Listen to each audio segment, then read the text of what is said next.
In the chilly dawn light of Montana's pine forests, a life was saved. A tiny bobcat kitten, found weak and alone on the forest floor, was rescued from the brink of death. The kitten was brought into the care of a seasoned wildlife rehabilitator, just as her daughter-in-law Emma was preparing to welcome her first baby. But this is where the predictable story ends, and an unbelievable one begins. This little bobcat was no ordinary wild animal. He was different, a gentle soul with an uncanny connection to a human he had never even met. After the baby was born, the bobcat became inseparable from the child. Their bond grew stronger as the boy began to walk, seemingly motivated to keep up with his exotic companion. Prepare to witness a relationship that defies explanation. A story of two lives, a boy and a bobcat, growing up together in a dance of instinct, friendship, and a love that will simply melt your heart. Before we start, hit the like button and make sure to subscribe if you haven't, and hit that notification bell so that you won't miss any new stories. The morning sun filtered through the tall pines of northern Montana, casting long shadows across the forest floor where Margaret Winters knelt beside a small, motionless form. As a licensed wildlife rehabilitator with over 15 years of experience, she had seen her share of orphaned animals. But something about this tiny bobcat kitten tugged at her heart in a way she couldn't quite explain. The kitten couldn't have been more than 8 weeks old, his spotted coat matted with dirt and debris. Margaret's trained eyes quickly assessed the situation. No visible injuries, but severely dehydrated and malnourished. The mother had likely been gone for days, perhaps fallen victim to a vehicle on the nearby highway or a larger predator. Without intervention, this little one wouldn't survive another night. "Well, little guy," Margaret whispered, carefully wrapping the kitten in her fleece jacket, "looks like you're coming home with me." Back at her rehabilitation facility, which occupied a converted barn on her family's 20-acre property, Margaret worked methodically to save the young bobcat. She started an IV for fluids, checked for parasites, and prepared a special formula designed for wildcat species. As she worked, her husband Tom appeared in the doorway, his weathered face creased with concern. "Another one?" he asked gently, knowing how each rescue affected his wife.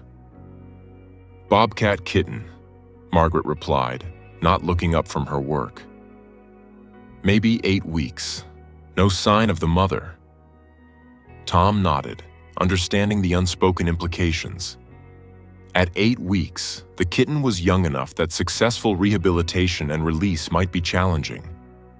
Bobcats learned crucial hunting and survival skills from their mothers during their first months of life. Without that education, even a physically healthy bobcat might struggle to survive in the wild.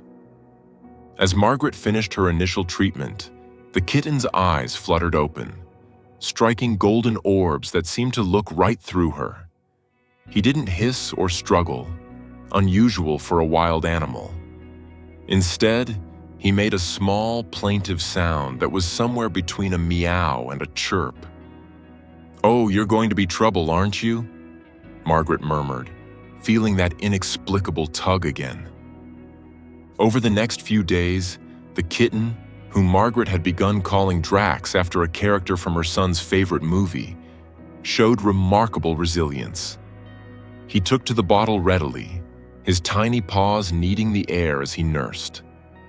More surprisingly, he showed an unusual affinity for human contact, purring loudly whenever Margaret held him and crying when she left his enclosure.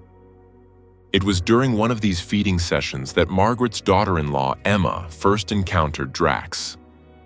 7 months pregnant with her first child, Emma had come to visit and found Margaret in the rehabilitation barn. "Oh my goodness," Emma breathed, watching the tiny bobcat nurse contentedly. "He's beautiful." "Want to hold him?" Margaret offered, noting how Drax's ears had perked up at Emma's voice. Emma hesitated. "Is it safe? I mean, with the baby?" "He's been health checked and vaccinated," Margaret assured her. "And honestly, I've never seen a wild kitten this gentle." Carefully, Emma took Drax into her arms. What happened next would become family legend. The kitten immediately stopped nursing, stretched his tiny body, and laid his head directly on Emma's swollen belly.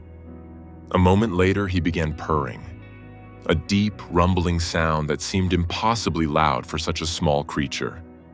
"Oh!" Emma gasped. "The baby's kicking! He never kicks this much." Margaret watched in amazement as Drax adjusted his position, seeming to follow the baby's movements through Emma's belly. His purr never stopped, and his eyes remained half-closed in contentment. "I think you've been chosen," Margaret said softly.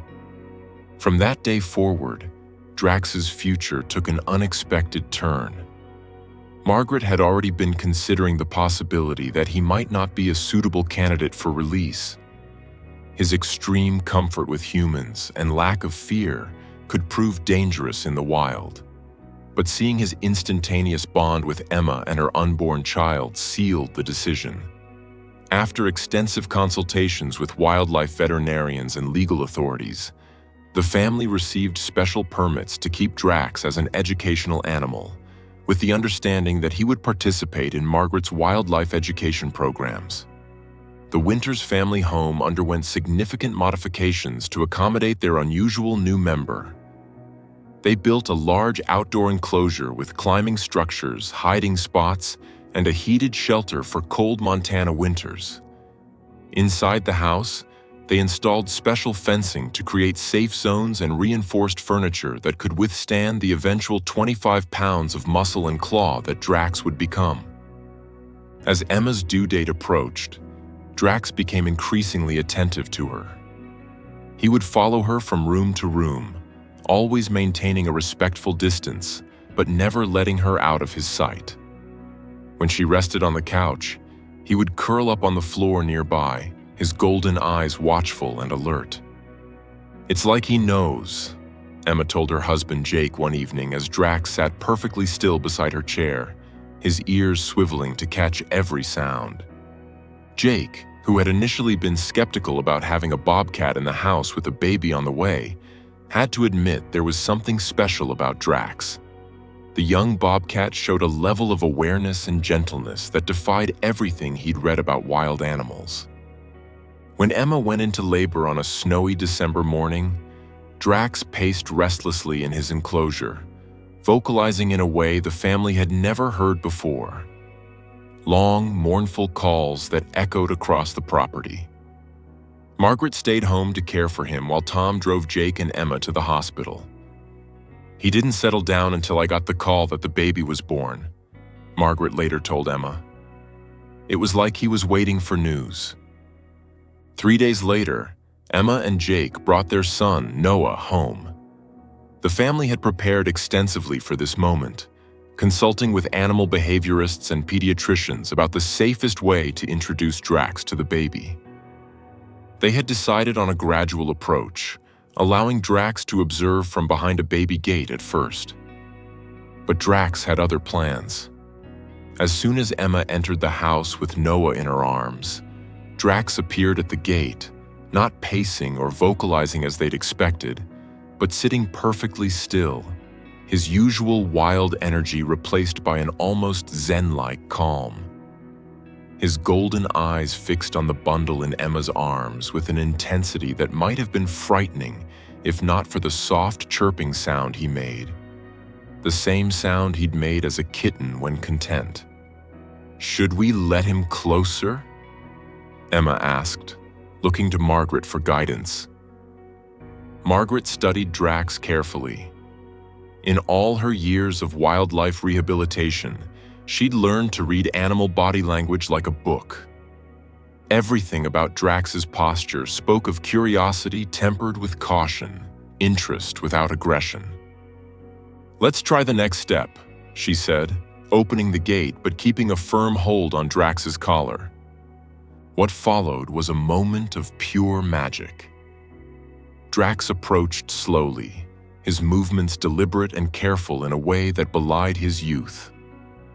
When he was about 3 feet away, he stopped and lowered himself to the ground, belly flat against the floor, making himself as small and non-threatening as possible. Then he waited. Emma, tears streaming down her face, slowly knelt down, bringing Noah to Drax's eye level. The bobcat's nose twitched as he took in the baby's scent, and then he did something extraordinary. He began to purr, the same deep rumble he'd made when he first met Emma months ago. Noah, who had been fussing quietly, immediately stopped crying. His unfocused newborn eyes seemed to search for the source of the soothing sound, and one tiny fist escaped his swaddle, waving aimlessly in the air. "Can you believe this?" Jake whispered, his camera phone forgotten in his hand as he watched the scene unfold. From that day forward, Drax appointed himself as Noah's guardian. He would position himself strategically during feeding times, close enough to observe but never intruding. When Noah napped in his bassinet, Drax would curl up on the floor beside it, his ears constantly swiveling to catch any sound of distress. More than once, Emma or Jake would wake to find Drax already alert and chirping softly, seconds before Noah began to cry. As the weeks turned to months, the bond between the bobcat and the baby only grew stronger. When Noah began to show signs of rolling over at 4 months, Drax seemed to understand this was an important milestone. He would lie on his side near Noah during tummy time, demonstrating the rolling motion with exaggerated movements that made the baby giggle and kick his legs with excitement. "I swear he's trying to teach him," Emma told her mother-in-law one afternoon, watching as Drax performed his rolling demonstration for the 10th time that day. Margaret nodded thoughtfully. Bobcats are incredibly intelligent. In the wild, mothers spend months teaching their kittens essential skills. Maybe those teaching instincts are being redirected toward Noah. The theory seemed to hold weight as Noah grew. When the baby finally mastered rolling over, Drax's excitement was palpable. He pranced around Noah in circles, making soft chirping sounds that the family had come to recognize as his happiness noise. Noah, for his part, seemed to save his biggest smiles for his feline companion. By the time Noah was 6 months old, the family had established a careful routine that allowed for supervised interaction between the boy and the bobcat. Drax had grown considerably, now weighing about 15 pounds, but his gentleness with Noah never wavered. He seemed to understand intuitively that this small human required special care. The real test came when Noah began crawling at 8 months. The family watched nervously as their son's newfound mobility brought him into more direct contact with Drax. But the bobcat adapted seamlessly, always staying just out of reach when Noah grabbed for him too enthusiastically, but never going so far that the baby became distressed. "It's like he's playing a game," Jake observed one evening, watching Drax lead Noah on a slow-motion chase around the living room. Always staying just close enough to keep Noah interested, but never letting him grab too hard. The crawling phase also revealed another aspect of Drax's protective nature. When Noah approached stairs or other potential dangers, Drax would position himself as a barrier, his solid body blocking the baby's path while he chirped what sounded remarkably like a warning. More than once, this bobcat barrier gave Emma or Jake the crucial seconds needed to redirect their adventurous son. As Noah's first birthday approached, the family reflected on the remarkable year they'd had. Drax had grown to nearly 20 pounds, his kitten fluff replaced by the sleek, powerful build of a young adult bobcat. His spotted coat was gorgeous, his tufted ears and facial ruff giving him an almost regal appearance. Yet despite his wild heritage and impressive size, he remained incredibly gentle with Noah. The birthday party was a small affair, just family and a few close friends who had grown accustomed to the unusual family dynamic. Drax, wearing a festive bandana that Emma had made specially for the occasion, watched from his favorite perch as Noah smashed his first birthday cake with enthusiastic glee. "You know what's remarkable?" Tom said to Margaret as they watched their grandson play. "A year ago, I was terrified about having a bobcat around the baby. Now I can't imagine our family without him." Margaret smiled, remembering the tiny orphaned kitten she'd found in the forest. Sometimes the most unexpected families are the strongest ones. The seasons turned, and with them came new milestones. Noah's first steps at 13 months were directly toward Drax, who sat perfectly still as the toddler wobbled toward him, arms outstretched for balance. When Noah finally collapsed against Drax's soft fur, both of them seemed equally pleased with the achievement. As Noah grew more steady on his feet, his adventures with Drax expanded. The bobcat would accompany him on toddler explorations of the house, patiently enduring when Noah wanted to share his toys or books. Emma often found them together in Noah's room, the toddler reading his picture books aloud, while Drax listened with apparent interest, his eyes half closed in contentment. The sensory play that was so important to Noah's development took on a unique dimension with Drax as a participant. The bobcat seemed to understand which textures and materials were safe for Noah to explore and would often guide him away from anything potentially harmful. During water play in the summer, Drax would sit at the edge of Noah's kiddie pool, occasionally dipping a paw in the water to splash gently, much to the toddler's delight. "He's like a furry teacher," Emma told Jake one evening as they watched Drax demonstrate how to stack soft blocks by knocking them over with his paw, making Noah laugh and try again. As Noah's vocabulary expanded, Dax was among his first words, right after mama and dada. He would call for his feline friend first thing in the morning and search for him before bedtime. Drax, for his part, seemed to understand his name perfectly and would come when Noah called, though he maintained typical cat independence when it suited him. The holiday season when Noah was 2 years old brought a new adventure. The family decided to take Noah to see Santa at the local mall, and after much discussion, they arranged special permission to bring Drax along for a private photo session.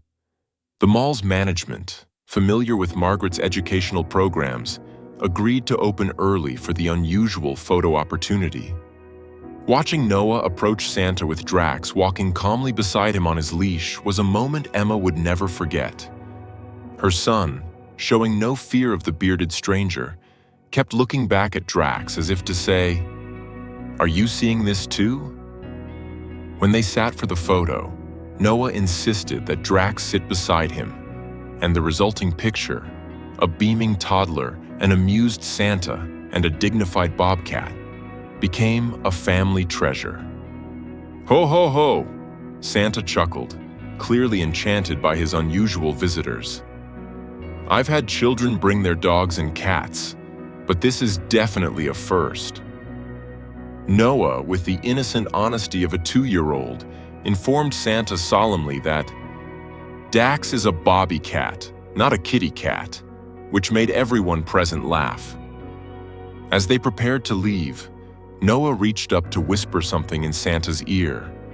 The man's eyes twinkled as he listened, then nodded seriously. "I'll see what I can do," he promised. On the way home, Emma asked Noah what he'd whispered to Santa. "I asked for toys for Dax too," Noah said matter-of-factly. "He needs Christmas presents."